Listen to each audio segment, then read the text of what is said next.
darnos sin duda datos seguros sobre el resultado de la vacunatón que se llevó a cabo con éxito durante el fin de semana pasado. Ministro Ceballos, muy buenos días. Muy buenos días, Fernando, también para Mónica y Carlos. Buenos días. Sí, un gusto. Muy buenos días. Bueno, efectivamente hemos estado en algunas regiones del norte, sobre todo en Lambayeque y en Piura, siguiendo este proceso de vacunatón. El enlace, por supuesto, con la mayoría de las regiones del país. Efectivamente se ha superado el objetivo, que era aplicar 600.000 dosis. Hasta anoche estábamos en 757.000, seguramente esto se va a incrementar cuando vengan las dosis del interior. Pero más allá de este número de dosis, lo importante es que se ha logrado superar los 8 millones de ciudadanos con las 2 dosis. Como sabemos, para enfrentar las distintas variantes se necesitan las 2 dosis para estar protegidos, ¿no? Así que en este sentido sí se ha avanzado sustancialmente y nos preparamos porque han venido una buena cantidad de dosis y además tenemos comprometidas una buena cantidad también para el resto del mes de septiembre, avanzar rápidamente en bajar los grupos etarios y cerrar las brechas, ¿no? Cerrar las brechas quiere decir vacunar a muchos más todavía, porque nos queda un 9% de las personas mayores de 60 años sin las 2 dosis, algunas sin ninguna dosis, y ir cerrando estas brechas y además masificar la vacunación al resto del país. Hay regiones que todavía tienen porcentajes de vacunación realmente muy bajos y esto hay que corregirlo lo más pronto que se pueda, ¿no? Así que ha sido un buen resultado el de la vacunación y yo quiero aprovechar el medio para felicitar al personal de salud, si me permiten, a los médicos y en particular a las enfermeras, ¿no? De verdad, de manera muy conmovedora, se pasan toda la noche en lugares a veces con muchísimo frío, no en las mejores condiciones, pero vacunando a la gente. Hoy es su día y creo que se merecen todo el respeto y reconocimiento del país. Ciertamente nos unimos a ese reconocimiento porque evidentemente sin enfermeros, sin asistencia, sin médicos no podríamos seguir enfrentando este desafío. Tenemos, usted nos dice, ministro, un poco más de 8 millones de peruanos ya vacunados con las 2 dosis. Para llegar a un número donde se manejen mejor, digamos, los impactos de las olas pandémicas, tenemos que llegar a 70% por lo menos de peruanos vacunados. Para llegar a ello, tenemos ya dentro del calendario, teniendo en cuenta que tenemos dosis, que ya se ha retornado, digamos, al sistema de vacunación de manera masiva. ¿Cuándo estaremos llegando a estos 24 o 25 millones de peruanos, ¿no? Esperemos poder llegar a tener a toda la población mayor de 18 años, que aparece como una población objetivo, ¿no? Que estaríamos efectivamente bordeando el 70% a fin de año, ¿no? Calculamos que esto se daría. Lo que tenemos es que tener mucho cuidado en que las vacunas que están comprometidas, pero todavía no están pagadas, lleguen al país a tiempo, que no hayan retrasos, ¿no? Y que brotes de coronavirus en distintas partes del mundo no nos retrasen esta llegada, ¿no? Para esto la Cancillería está trabajando activamente, además para lograr tener stock de vacunas para el año que viene. Estamos avanzando bastante en conversaciones con Pfizer por 35 millones de dosis para los primeros meses del año que viene, igual con Moderna, con Johnson & Johnson. Vamos avanzando en ese sentido bien con las conversaciones, esperemos que se puedan cerrar definitivamente estos acuerdos y tener una buena provisión de vacunas. Para el mes de septiembre sí están ya confirmados con los distintos laboratorios una cantidad de vacunas que nos va a permitir no solo hacer vacunatones, que ha sido una buena estrategia para Lima y Callao, sino además brigadas para que acerquen el Ministerio de Salud a la gente. Es decir, la medida en que vamos avanzando con la vacunación, sabemos que nos vamos a encontrar con mayor resistencia, algunos sectores que todavía no están convencidos, y allí tenemos que ir casa por casa. Hay que conversar con los líderes locales, con los dirigentes comunales. ¿Y no están convencidos por la marca de la vacuna? ¿No están convencidos por las vacunas en general? Las dos cosas, Mónica. O sea, todavía hay un sector de la población que es resistente a la vacuna Sinopharm. Por suerte es cada vez menos. En Lima ustedes saben que se ha podido vacunar con Sinopharm a mucha gente, no ha habido problemas, pero todavía, sobre todo en el interior del país, existe cierta resistencia a vacunarse. Cuando van los trabajadores de salud y tocan la puerta, para la gente hacer pasar al trabajador de salud y dejar que le inoculen la vacuna, es toda una situación muy peculiar que genera mucha desconfianza en algunos sectores. Por eso la participación de los líderes comunales, los jefes de los pueblos originarios es muy importante, ¿no?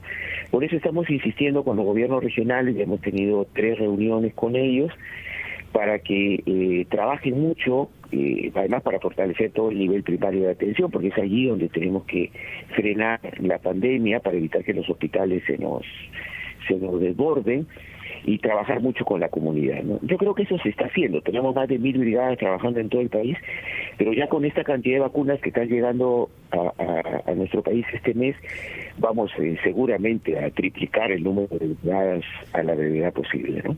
Ministro, buenos días. Buenos días, Carlos. Conversamos más temprano con el viceministro de Salud, Gustavo Rosell.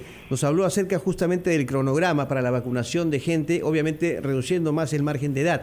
Pero ante la poca asistencia que hay todavía, y eso se puede verificar en centros de vacunación, se insiste en el pedido de que este calendario se adelante, básicamente para las personas de 20 años para arriba.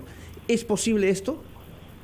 Sí, se puede ir adelantando, pero lo que sucede es que tenemos realidades diferentes en distintas regiones, ¿no? Una cosa es Lima, donde, por ejemplo, en el vacunatón anterior, si bien casi nos acercamos al objetivo porque logramos 569,000 sobre 600, pero notamos un tanto de resistencia con algunos grupos etarios, ¿no? En cambio, en regiones que están en 40 años, porque ustedes recordarán, la vacunación, obviamente, por la cantidad de vacunas se inició sobre todo en Lima. Entonces, en regiones todavía están vacunando, por ejemplo, personas mayores de 40 años. Pero, sin embargo, en regiones, la cantidad de gente que va ha desbordado a la propia organización de los gobiernos regionales.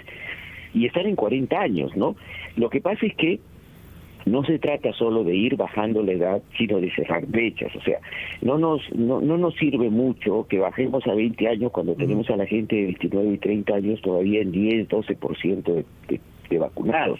Necesitamos bajar de manera armónica, sobre todo que los grupos más vulnerables, es decir, en una unidad de cuidados intensivos, la gran mayoría de los pacientes que fallecen son las personas mayores de 50 años. Entonces allí tenemos que cerrar brechas y todavía nos queda 1,5 millones de peruanos sin cobertura, mayores de 50 años. Entonces tenemos que trabajar muy intensamente en los dos frentes, ¿no? Cerrar las brechas y también ir bajando los grupos etarios que también nos interesa, porque eso dinamiza el propio proceso de vacunación. Ministro, sabemos que su agenda es muy apretada, pero si tuviera unos instantes para esperarnos durante los anunciantes, quisiéramos todavía plantearle otros temas, por favor. Hacemos ¿Cómo no? Unos instantes con los anunciantes de RPP y retomamos nuestra entrevista con el ministro de Salud, señor Hernando Ceballos.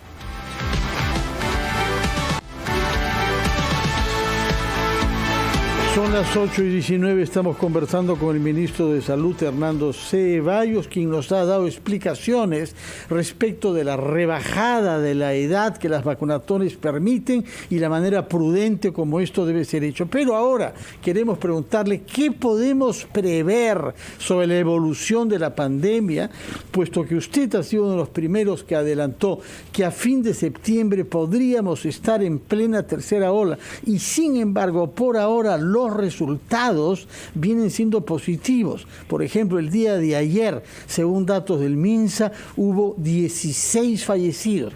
Son 16 muertos que lamentamos, pero de todas maneras es una de las cifras más bajas que hemos registrado en los últimos 12 meses. Sí, Fernando, efectivamente estamos en una etapa de descenso clarísimo de la segunda ola. Sin embargo, vista la experiencia internacional, casi la mayoría de los países han tenido una tercera ola en todo el mundo, y también analizando cómo va incrementándose las variantes que tenemos, de la variante gamma se ha empezado a imponer en el país, pero también hay un crecimiento de la variante delta. Estábamos en 40, 74, ahora estamos en 194 casos de esta variante delta, que sabemos que es mucho más contagiosa, lo cual hay un crecimiento y claro, es muy probable, visto la experiencia internacional, que tengamos efectivamente una tercera ola. Ahora, lo cierto es que esta variante delta se reproduce de manera muy rápida. En semanas en Europa generó una predominancia de esta variante sobre las demás, generando efectivamente una elevada cantidad de contagios y personas fallecidas. Entonces, si bien son países que tienen una alta cantidad, como ustedes saben, de personas vacunadas, sin embargo el impacto se ha dado. Entonces, por eso, y porque somos un país donde nuestro sistema de salud es bastante precario, ya sabemos que tenemos menos camas, menos profesionales que otros países, es que tenemos que acelerar todas las decisiones que nos permitan protegernos mejor. Ministro, pero por ejemplo, los hospitales y las clínicas del país están preparadas en cuanto a equipos, implementación, para enfrentar una tercera ola, porque todos recordamos lo terrible que fue la segunda ola en su peor momento, donde la gente se moría en los pasillos de los hospitales esperando por una cama UCI. Ahora, ¿la situación cómo se va a presentar? Bueno, hay dos cosas. La primera es que, claro, la previsión que hace Inteligencia Sanitaria de la Seguridad Social del Ministerio de Salud es que esta tercera ola nos golpearía y bastante, dada la situación sanitaria. Ahora, tenemos, más allá de que no vamos a desconocer la gravedad de una tercera ola y cómo nos puede golpear, también tenemos que decir que el Ministerio de Salud ha venido aprendiendo y mejorando en los últimos años a partir de que se inició la pandemia. Hemos pasado de 200 a tener más de 2.500 camas y estamos justamente gestionando para incrementar este número de camas. Tenemos mayor cantidad de oxígeno, a pesar de que todavía tenemos deficiencias. Tenemos un personal en salud mucho mejor entrenado que lo que teníamos al principio de la pandemia. Y estamos ya con una estrategia en el nivel central y afinando la estrategia con los gobiernos regionales. En la medida en que más lentamente aparezca esta tercera ola, nos da más tiempo para preparar en cada región y afinar las estrategias. ¿Qué significa esto? Significa ampliar los horarios de los establecimientos, saber cuántos recursos humanos necesitamos, resolver la deuda social que tenemos en el sector salud. Sí, perdón. Perdón, ministro, ¿cómo va a ser el trato, la relación con las clínicas privadas para la atención de los pacientes con COVID-19 en la tercera ola? Se habla de una intervención en las clínicas. Para ser más exacto. No hay ninguna intervención, o sea, al contrario, tenemos una muy buena relación con las clínicas en este momento y en muchos lugares ellas están participando de manera activa en la vacunación. A lo que me refería yo especialmente, que sí vamos a ser muy firmes en evitar los abusos, ¿no? Sí. Todos sabemos lo que ha pasado con el oxígeno, con algunos precios que se cobraban en algunas clínicas exorbitantes y la gente desesperada buscando una cama. ¿No? Por camas UCI, los precios de los medicamentos. En eso sí, yo estoy convencido que el Estado tiene que actuar con mucha firmeza, ¿no? Pero primero, y en eso tenemos que avanzar, es en lograr el compromiso del sector privado para que se involucre en todo este gran problema que es la pandemia, que tenemos que enfrentarlos entre todos. Acá el Ministerio solo no va a poder resolver la pandemia por la precariedad de esos establecimientos. Necesitamos un nivel de convergencia con los colegios profesionales, con el sector privado, ¿no? Porque realmente no podemos permitir un cuadro tan doloroso como el que hemos sufrido estos 2 años, ¿no? Entonces, a eso apuntamos, ¿no? Pero también mano firme, y lo digo así con toda claridad, cuando existan abusos y se pongan sobreprecios innecesariamente a partir de la desesperación de la gente, ¿no? Bueno, evidentemente para eso están las herramientas de la ley, ¿no? Hay que aplicarlas nada más y eso es un registro que se puede hacer en cualquier circunstancia. En el tema de las camas UCI, hay 2.500 camas ahora. ¿Cuántas de estas están ocupadas? Porque estamos hablando de UCI COVID y UCI no COVID, o sea, en total. Lo que ha pasado, y el registro que tenemos, es que en el caso de las de las camas no COVID tenemos entre un 70 y en algunos casos un 80% de las camas ocupadas, ¿no? Claro, y esto se da porque tenemos menos pacientes COVID que requieren UCI en este momento. Es un enorme déficit que tenemos en el país. Uno se pregunta dónde estaban antes. Eventualmente que no ante una ola habría un 20% de camas UCI disponibles en este momento, claro, y que hay que incrementarlas, por supuesto, de manera urgente, ¿no? Pero esto es diferente en cada una de las regiones, ¿no? En cada uno se encuentra con muchas sorpresas por ejemplo, en algunas regiones donde tenemos, no sé, 50 camas y tenemos un solo o dos médicos intensivistas, ¿no? Este es parte de la desorganización y la falta de una política de recursos humanos en el país, ¿no? Y es que muchos especialistas no se quieren ir a las regiones más alejadas porque no tienen equipamiento, porque económicamente no les es rentable, y ahí sí necesitamos diseñar una política de recursos humanos que nos permitan llevar la salud a los lugares más alejados del país. No es sencillo, pero hay que hacerlo, ¿no? Ministro, hay una denuncia, ¿no?, que involucra a la Clínica San Pablo, que administraba y aplicaba vacunas contra el COVID-19 a menores de edad que habían recibido la primera dosis en el extranjero. No tenían alguna condición de salud para acceder a esa vacuna. Menores de edad. Y aseguran que lo hacían con autorización del Ministerio de Salud. ¿Es cierto esto? No, yo por lo menos he conversado ayer con la directora de inmunizaciones, la licenciada Mabel Jiménez. Inmunizaciones no ha dado ninguna autorización, pero me señala que la DIRI Lima, que es la encargada de coordinar con algunas clínicas para que participen en algunas vacunaciones debidamente programadas, va a tener que explicarnos qué realmente ha pasado. Esto se puede hacer, o sea, vacunar a menores de edad, o sea, que no tengan ninguna enfermedad, ¿no?, preexistente, como está en la condición respectiva, que han recibido la primera dosis del extranjero. ¿Se puede hacer eso acá? No, en primer lugar no hay ninguna autorización para que eso se dé, ¿no? Y no puede ser que hayan personas acá en nuestro país que vayan a un centro de vacunación y le digan: tú no te puedes vacunar porque no estás en el ranking adecuado, y otra persona que viene de viaje, que se ha puesto la primera dosis, y le ponga la segunda dosis. No me parece, pero de todas maneras, cualquiera de estas opciones que se dan no masivamente, sino de manera digamos, muy sectorial, deben tener la autorización del Ministerio de Salud. Y por lo menos de mi despacho y de la Dirección de Inmunizaciones no se ha dado esta autorización. Así que estamos pidiendo la investigación. Bueno, hoy es lunes feriado, pero mañana la vamos a pedir, porque las cosas tienen que hacerse correctamente. No puede haber acá ninguna discriminación y nadie tiene privilegios. Muchas gracias, ministro. Tomamos nota entonces de que va a proceder a una investigación sobre este incidente para que, como lo ha dicho, no hayan privilegios en materia de acceso a las vacunas. Que tenga muy buen día, señor ministro Ceballos. Muchas gracias por su presencia en RPP. A todos ustedes, muy buenos días. Recibimos ahora al economista Hernando de Soto, líder del partido Avanza País.